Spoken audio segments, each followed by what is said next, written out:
falta de dinero, no puedes pagar tus compromisos, sientes un peso terrible en tu corazón, o estás desempleado, te falta salud, o hay problemas terribles en la familia, no te desesperes. Mientras peregrinemos en este mundo siempre van a haber dificultades. Somos peregrinos, querido. Pero aún así las dificultades duran poco. La noche, por más oscura que sea, dura 12 horas. Después sale el sol. Paciencia, calma. Quiero que sepas que oro por ti. No sé quién eres, no tengo tu nombre, pero en las noches cuando me acuesto y el sueño no viene, acostado en mi cama, converso con Dios y le agradezco por tu vida y le pido por ti sin saber tu nombre. Le digo, Dios mío, extiende tu mano maravillosa para toda esa gente linda que se conecta para escuchar los comentarios cada semana. No estás solo, querido. Que Dios te bendiga. Cuídate. Vamos a meditar en la lección número 4 para el 24 de julio del año 2021. El título de la lección es El costo del descanso, el precio del descanso. En otras palabras, ¿cuánto pagas por el descanso? Hay gente que daría cualquier cosa, pagaría cualquier cosa para tener un poco de paz. Hay gente que viajaría al país más distante del mundo para encontrar un poco de paz.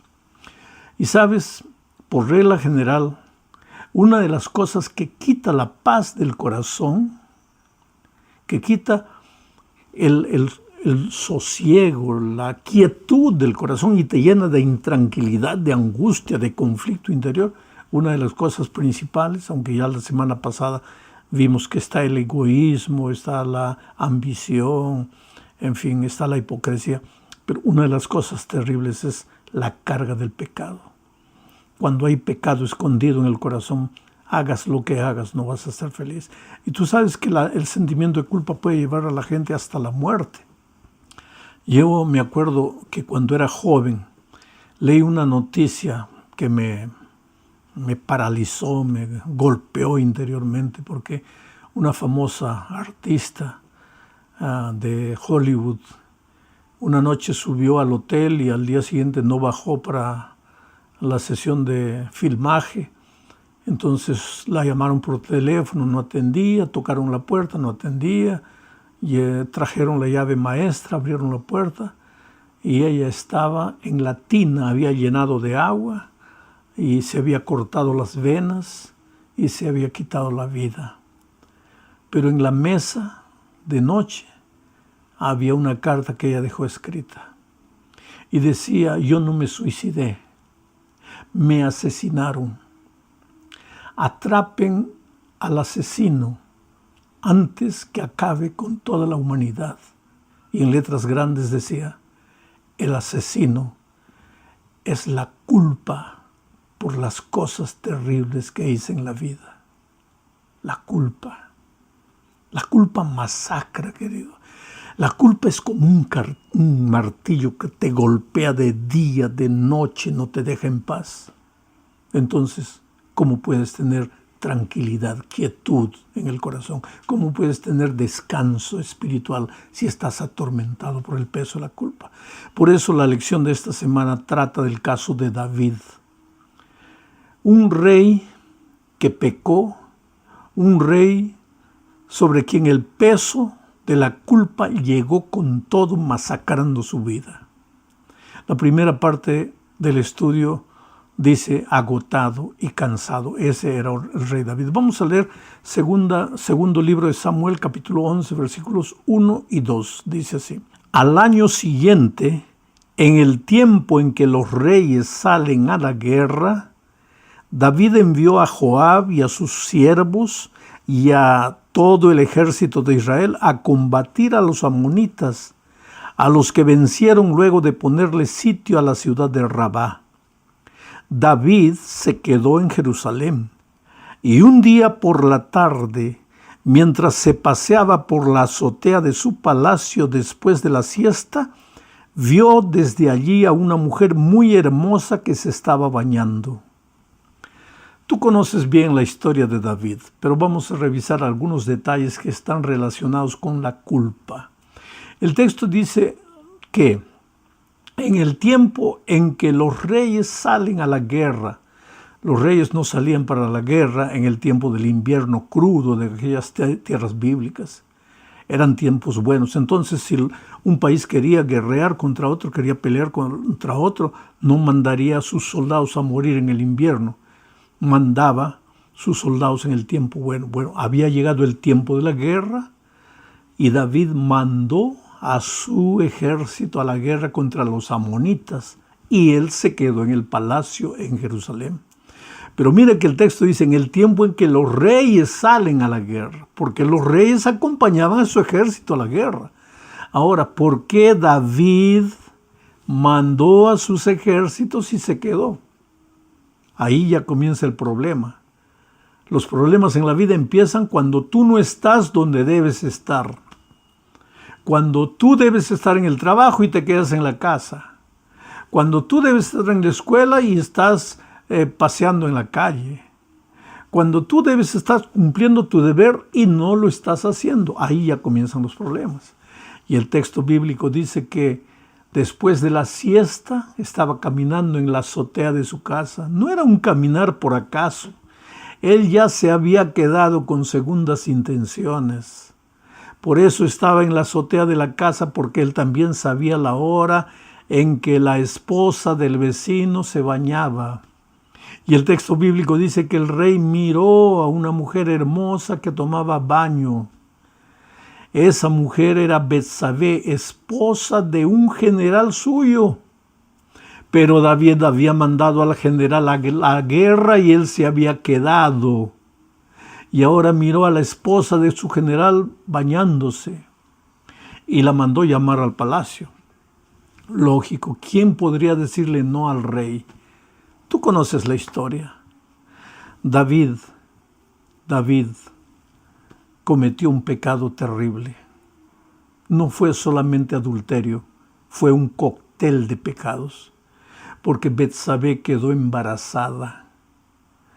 Y al quedar embarazada, Betsabé fue al rey y le dijo: rey, estamos en problemas, estoy embarazada y no sé qué explicación dar, porque mi esposo está en la guerra. Y si él está en la guerra, ¿cómo yo quedé embarazada? Cuando él llegue me va a preguntar: ¿cómo estás embarazada si yo estuve en la guerra? Entonces, ¿sabes lo que hizo el rey? La historia es triste, querido. Mandó traer al general de la guerra, del campo de batalla, y le dijo: ve a dormir con tu esposa. Mira, urdió un plan para engañar al esposo. Pero el general dijo: no, señor, ¿cómo voy a ir a dormir a mi casa si mis soldados están en la guerra? Diferente de David, que mandó a sus soldados y él se quedó. El general dijo no. Y quedó a dormir afuera, en el patio. Y no importaba el argumento que David usase. Él decía: no, yo no voy a dormir en mi casa cuando mis soldados están en el campo de batalla. Entonces, cuando David vio que no conseguía nada, dijo: ya, entonces vuelve al campo de batalla. Pero mandó llamar a otro general y le dijo: mira, cuando está distraído, mándalo matar, que muera. Y fue así que sucedió el asesinato de este general. Terrible historia. Adulterio, intriga política, mentira, asesinato. Ahora, una vez que llegó la historia de que el general había muerto, David se presenta ante su pueblo como un héroe, como un salvador de la viuda, y anuncia que se va a casar con la viuda. Y se casa. Y ahora piensa que su pecado ya está escondido, que nadie lo va a descubrir. Pero entonces viene la segunda parte de nuestro estudio de esta semana. Esta segunda parte lleva por título un llamado de atención. ¿Por qué un llamado de atención? Porque Dios se le presenta al profeta Natán y le dice: Natán, ve y denuncia su pecado a David. Y Natán no va, porque ahí tenemos otra lección que aprender, querido, porque a veces cuando nos toca mostrarle el pecado a alguien, hay gente que se ufana diciendo, yo no tengo pelos en la lengua, yo llamo al pecado por el nombre que le corresponde. Pero Natán no fue así, no fue, oh rey, tú has pecado, has cometido adulterio, intriga política, asesinato. No, no, no. Con sabiduría, porque los hombres de Dios son sabios, y si alguien tiene falta de sabiduría, pídala a Dios. Y Dios te va a dar sabiduría. Natán fue con sabiduría y le contó al rey una parábola. Se presentó a David y le dijo, rey, por favor, necesito que me ayudes, necesito tu consejo, necesito tu opinión. Y pues David era el rey, el líder. Y dijo, muy bien, Natán, qué bueno que has venido. Dime en qué te puedo ayudar, te voy a aconsejar. ¿Cuál es el problema? Y entonces ahí le contó Natán la parábola. En una ciudad había un hombre rico que tenía muchas ovejas y había un hombre pobre que tenía una sola ovejita. Y vino a visitarle al hombre rico un amigo. Y el hombre rico, en lugar de matar una de las muchas ovejas que tenía, mandó matar la única ovejita del hombre pobre. Mi señor rey, le dijo Natán mirándole a los ojos a David, ¿qué debería hacer con este hombre rico que abusó del hombre pobre? Y el rostro de David se puso rojo de ira. Apuntó con el dedo y dijo, manda matar a ese hombre. Ese hombre merece morir. Y el profeta lo miró y le dijo, rey, ese hombre eres tú. Tenías todas las mujeres del reino, pero tomaste la única esposa de tu general. Y en ese momento el mundo le cayó encima a David. ¿Cómo estuvo listo a levantar el dedo cuando se trataba del pecado de otro? Pero ahora se dio cuenta que él era el propio pecador y salió desesperado en la noche oscura. Permíteme imaginar un poco esto. Y corrió y corrió y corrió desesperado, la culpa diciendo, muere, tú mismo te has condenado, tú has dicho que ese hombre debe morir, pues entonces ahora muere, suicídate, quítate la vida, tú no mereces vivir. Y él lloraba en medio de la oscuridad hasta que llegó a una cueva y entró a la cueva y cayó de rodillas y ahí, arrodillado en esa cueva, escribió el Salmo 41. El Salmo 51.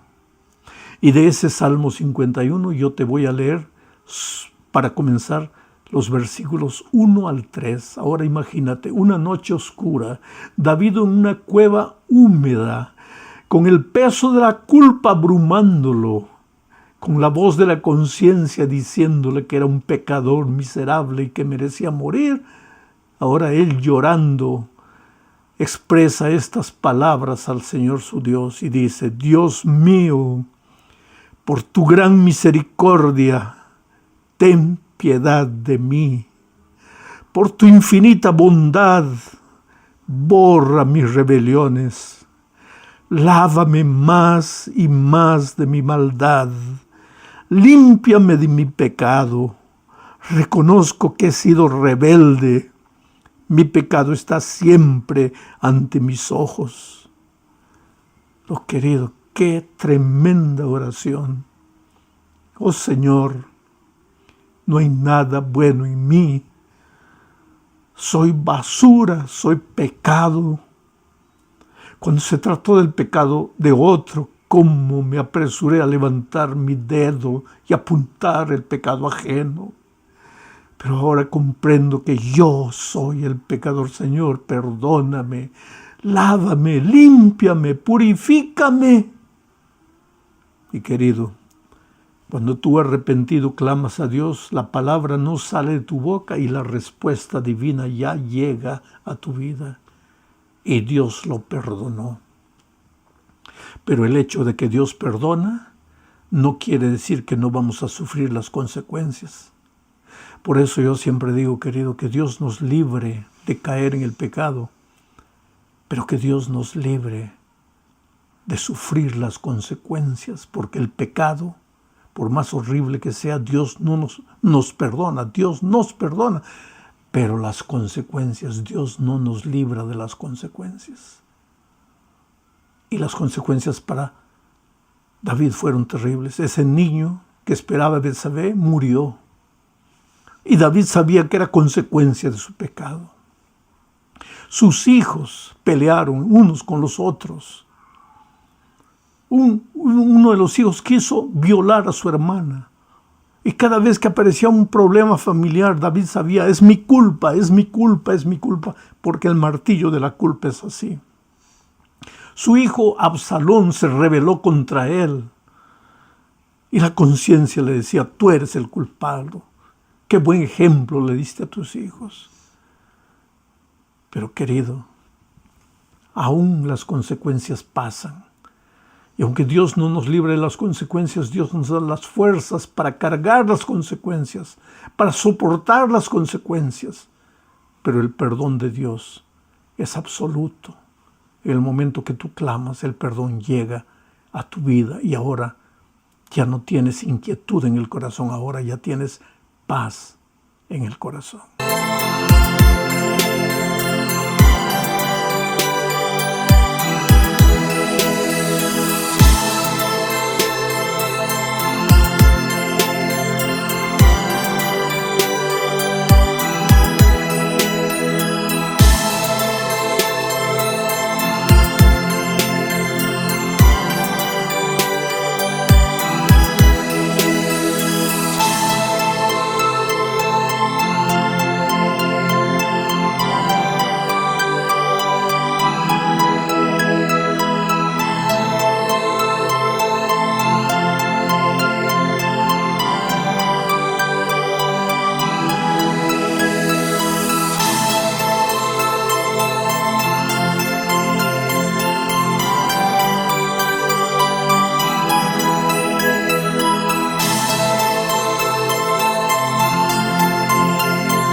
Pero ahora vamos al Salmo 51, 7 al 10.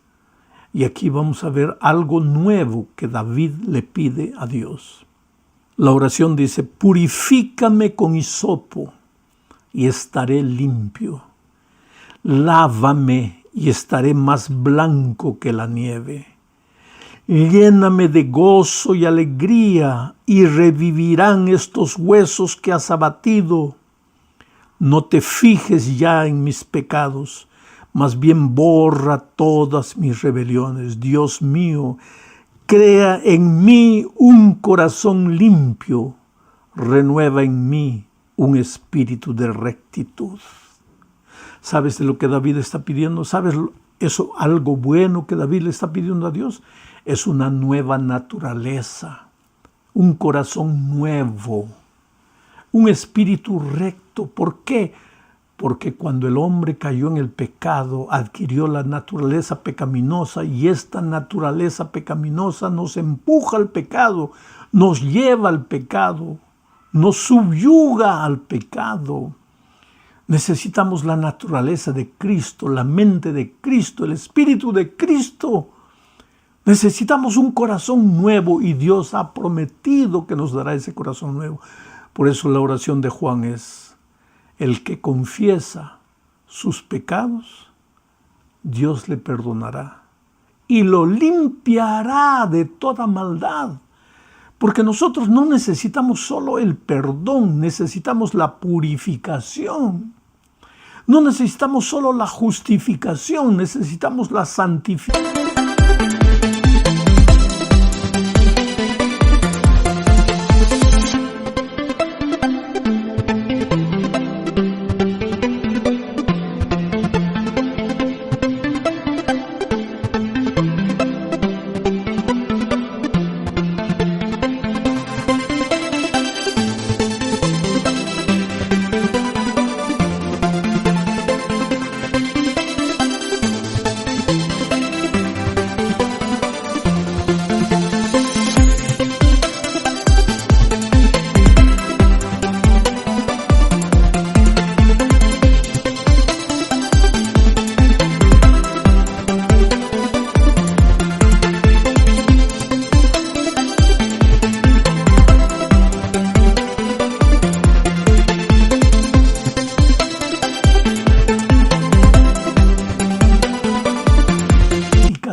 En la justificación Dios lleva sobre sí nuestros pecados, pero en la santificación Dios purifica la fuente de nuestro corazón.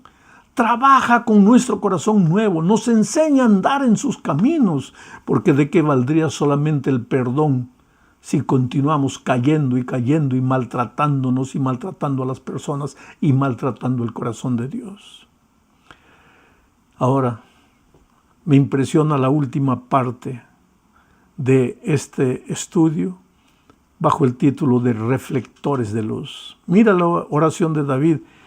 Una vez perdonado, purificado, en el versículo 13, estamos analizando el Salmo 51, él dice lo siguiente: así, una vez que me hayas purificado, así instruiré a los pecadores en tus caminos, así los pecadores se volverán a ti. Es que la vida del cristiano que ha sido perdonado y que está siendo santificada por el Espíritu no está completa hasta que ese cristiano busque a otra persona y traiga a esa persona para Cristo. Por eso el propio David clama por perdón, clama por purificación, clama por un corazón nuevo, clama por un espíritu recto, pero dice de esta manera, así, entonces yo instruiré a los pecadores en tus caminos, les enseñaré la palabra de Dios a ellos, los traeré a tus pies.